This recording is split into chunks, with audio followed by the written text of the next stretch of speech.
ಹೀಗೆ ಒಂದಲ್ಲ ಒಂದು ಸಮಸ್ಯೆಗಳು ಆಗ್ತಾನೆ ಇರ್ತವೆ. ಈಗ ಬೀನ್ಸ್ ದರದಲ್ಲಿ ದಲ್ಲಾಳಿಗಳ ಕಳ್ಳಾಟಕ್ಕೆ ರೈತರು ಒಂದ್ ಕಡೆ ಆಕ್ರೋಶವನ್ನ ಹೊರಹಾಕ್ತಾ ಇದ್ದಾರೆ, ಜೊತೆಗೆ ಆತಂಕ ಕೂಡ ಮೂಡ್ತಾ ಇದೆ ರೈತರಲ್ಲಿ. ಮನಸ್ಸಿಗೆ ಬಂದ ಹಾಗೆ ದರ ಕೂಗ್ತಾರೆ ಅಂತ ಹೇಳಿ ಅನ್ನದಾತರು ಆಕ್ರೋಶವನ್ನ ಹೊರಹಾಕ್ತಾ ಇದ್ದಾರೆ. ಬೀನ್ಸ್ ದರದಲ್ಲಿ ದಲ್ಲಾಳಿಗಳ ಕಳ್ಳಾಟ, ರೈತರ ಆಕ್ರೋಶ. ಮನಸ್ಸಿಗೆ ಬಂದ ದರಕ್ಕೆ ಕೂಗ್ತಾರೆ ಅಂತ ಅನ್ನದಾತರು ಆಕ್ರೋಶವನ್ನ ಹೊರಹಾಕ್ತಾ ಇದ್ದಾರೆ. ಚಿಕ್ಕಮಗಳೂರು ನಗರದ ಎಪಿಎಂಸಿ ಬಳಿ ರೈತರು ಈಗ ಪ್ರತಿಭಟನೆ, ಜೊತೆಗೆ ಎಪಿಎಂಸಿಯಲ್ಲಿ ಮಧ್ಯವರ್ತಿಗಳ ವಿರುದ್ಧ ಅನ್ನದಾತರು ಆಕ್ರೋಶವನ್ನು ಹೊರಹಾಕ್ತಾ ಇದ್ದಾರೆ. ಮೈಸೂರು ಮಾರ್ಕೆಟ್ನಲ್ಲಿ ಕೆಜಿಗೆ 80 ರಿಂದ 90 ರೂಪಾಯಿ ದರವಿದೆ. ಇತ್ತ ಚಿಕ್ಕಮಗಳೂರಿನಲ್ಲಿ ಮಾತ್ರ ಮಧ್ಯವರ್ತಿಗಳು 30 ರಿಂದ 40ಕ್ಕೆ ಕೂಗ್ತಾರೆ. ಒಂದು ಚೀಲ ಬೀನ್ಸ್ನ 70 ಕೆಜಿ ಬಂದ್ರೆ 2 ಕೆಜಿ ಲೆಸ್ ಮಾಡ್ತಿದ್ದಾರೆ. ಒಂದು ಚೀಲ ಕೇವಲ 100 ಗ್ರಾಂ ಕೂಡ ಬರಲ್ಲ, 2 ಕೆಜಿ ಲೆಸ್ ಮಾಡ್ತಾರೆ ಅಂತ ಹೇಳಿ ಈಗ ಮಧ್ಯವರ್ತಿಗಳ ವಿರುದ್ಧವಾಗಿ ಅನ್ನದಾತರು ಪ್ರೊಟೆಸ್ಟ್ ಅನ್ನ ಮಾಡ್ತಾ ಇದ್ದಾರೆ. ಬೀನ್ಸ್ ದರದಲ್ಲಿ ದಲ್ಲಾಳಿಗಳ ಕಳ್ಳಾಟದಿಂದಾಗಿ ನಾವು ಬೇಸತ್ತಿದ್ದೀವಿ ಅಂತ ರೈತರು ಆಕ್ರೋಶವನ್ನ ಹೊರಹಾಕ್ತಾ ಇದ್ದಾರೆ. ಸದ್ಯ ಏನು ಎಪಿಎಂಸಿ ಬಳಿ ರೈತರು ಈಗ ಪ್ರತಿಭಟನೆ ಮಾಡ್ತಾ ಇದ್ದಾರೆ. ಗಮನಿಸ್ತಾ ಇದ್ರೆ ದೃಶ್ಯಾವಳಿಗಳಲ್ಲಿ ಪ್ರತಿಭಟನೆ ಮಾಡಿದ್ದಾರೆ. ಆಕ್ಚುಲಿ ಈಗ ಎಪಿಎಂಸಿಯಲ್ಲಿ ಮಧ್ಯವರ್ತಿಗಳ ವಿರುದ್ಧ ಅನ್ನದಾತರು ಆಕ್ರೋಶದ ಕೂಗನ್ನ ಕೂಗ್ತಾ ಇದ್ದಾರೆ.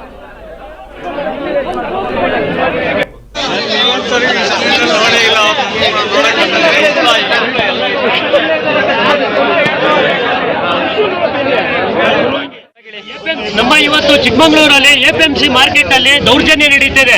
ಎಲ್ಲಾ ರೈತರಿಗೂ ಕೂಡ ಮೋಸ ಮಾಡ್ತಿದ್ದಾರೆ ವ್ಯಾಪಾರಸ್ಥರು. ಹಾಗೆ ಈಗ ನಾವು ಅಕ್ಕಂತ ಜನಕ್ಕೆ ಈಗ ನಾವು ವ್ಯಾಪಾರಸ್ಥರಿಗೆ ಯಾರಿಗೆ ತಗೊಂಡ್ಬಂದು ಹಾಕ್ತೇವೆ ಅವರು ಕೂಡ ಶಾಮೀಲಾಗಿ ವ್ಯಾಪಾರ ಬಂದವ್ರನ್ನ ರೈತರಿಗೆ ಸಿಕ್ಕಾಪಟ್ಟೆ ಮೋಸ ಮಾಡ್ತಿದ್ದಾರೆ. ಬೀನ್ಸ್ ಮಾರ್ಕೆಟ್ ಎಪಿಎಂಸಿ ಇದರಲ್ಲಿ ಮೈಸೂರು ಮಾರ್ಕೆಟ್ 85 ರಿಂದ 90 ರೂಪಾಯಿ ಇದ್ರೆ ಇಲ್ಲಿ ಕೇಳೋದು 40 ರೂಪಾಯಿ ಬೀನ್ಸ್ ಕೇಳ್ತಿದ್ದಾರೆ. ಎಲ್ಲಾ ರೈತರಿಗೂ ಕೂಡ ಎಲ್ಲ ಮೋಸ ಮಾಡ್ತಿದ್ದಾರೆ. ಕಟ್ಟಿಗೆ ಹೋದ್ರೆ ನೀವು ಮಾತಾಡಬೇಡಿ ಅಂತ ಹೇಳ್ತಾರೆ.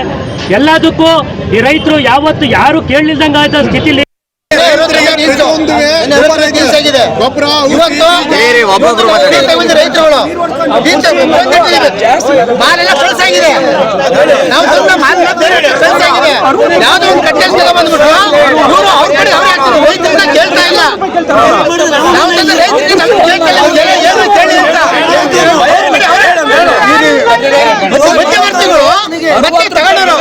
ಅವ್ರಿಬ್ರದ್ದು ಮಾತ್ರ ಅಷ್ಟೇ ಬೆಲೆ, ರೈತರಿಗೆ ಬೆಲೆ ಇಲ್ಲ. ರೈತರಿಗೆ ಹೇಳ್ತಾ ಇಲ್ಲ, ರೈತರಿಗೆ ಅದಕ್ಕೋಸ್ಕರವಾಗಿ ನಾವು ಈಗ ಎಪಿಎಂಸಿ ಬಳಿ ರೈತರ ಆಕ್ರೋಶ, ಪ್ರತಿಭಟನೆಗಳ ಕೂಗನ್ನ ನೀವು ನೋಡ್ತಾ ಇದ್ದೀರಿ. ಮೈಸೂರು ಮಾರ್ಕೆಟ್ನಲ್ಲಿ ಕೆಜಿಗೆ 80 ರಿಂದ 90 ರೂಪಾಯಿ ದರವಿದೆ.